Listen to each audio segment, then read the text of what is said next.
Good day everyone. Let me ask if anyone has known the reason why we are here today. I don't know, or better I say, we don't know. And that brings us to a discussion of today, which I'll title, Crucifixion of Jesus. What can we really say about this event, which happens many centuries back? The crucifixion of Jesus is recorded in the New Testament books, known as the Gospels, Matthew, Mark, Luke, and John. This Bible story is the central summary of the saving gospel of Jesus. Jesus had prophesied of his death in Matthew. From that time on, Jesus began to explain to his disciples that he must go to Jerusalem and suffer many things at the hands of the elders, the chief priests and the teachers of the law, and that he must be killed and on the third day be raised to life. Jesus understood that his life would be required as a sacrifice for the sins of man. At the height of his ministry and miracles, many Jews came to believe in Jesus as the Messiah, the Son of God. Jewish leaders feared Jesus because of his growing followers. With the help of Judas Iscariot, Roman soldiers arrested Jesus, and he was put on trial for claiming to be the king of the Jews.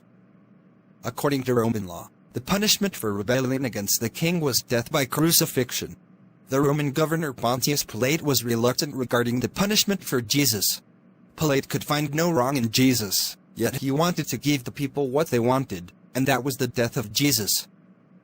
Pilate washed his hands in front of the crowd to symbolize that he was not taking responsibility for the bloodshed of Jesus, and then handed Jesus over to be beaten and lashed. Jesus had a crown of thorns thrust on his head and made to carry his cross along the pathway to the hill where he would be crucified. The location of Jesus' crucifixion is known as Calvary, translated from a place of skull. Yes, I can remember this, in the book recorded by Apostle Luke. You may also read it in the book of Luke 23:26-49. And as they led him away, they seized one Simon of Cyrene, who was coming in from the country, and laid on him the cross, to carry it behind Jesus. And there followed him a great multitude of the people and of women who were mourning and lamenting for him. But turning to them Jesus said, "Daughters of Jerusalem, do not weep for me, but weep for yourselves and for your children. For behold, the days are coming when they will say, Blessed are the barren, and the wombs that never bore and the breasts that never nursed. Then they will begin to say to the mountains, Fall on us, and to the hills, Cover us. For if they do these things when the wood is green, what will happen when it is dry?" 2 others, who were criminals, were led away to be put to death with him. And when they came to the place that is called the Skull, there they crucified him, and the criminals, one on his right and one on his left. And Jesus said, "Father, forgive them, for they know not what they do." And they cast lots to divide his garments. And the people stood by, watching, but the rulers scoffed at him, saying, "He saved others. Let him save himself, if he is the Christ of God, his chosen one." The soldiers also mocked him, coming up and offering him sour wine, and saying, "If you are the king of the Jews, save yourself." There was also an inscription over him, "This is the King of the Jews." One of the criminals who were hanged railed at him, saying, "Are you not the Christ? Save yourself and us." But the other rebuked him, saying, "Do you not fear God, since you are under the same sentence of condemnation? And we indeed justly, for we are receiving the due reward of our deeds. But this man has done nothing wrong." This is serious. And he said, "Jesus, remember me when you come into your kingdom."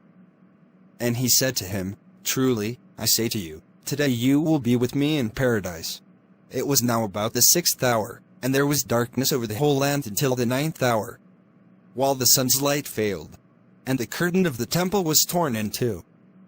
Then Jesus, calling out with a loud voice, said, "Father, into your hands I commit my spirit." And having said this, he breathed his last. Now when the centurion saw what had taken place, he praised God, saying, "Certainly this man was innocent."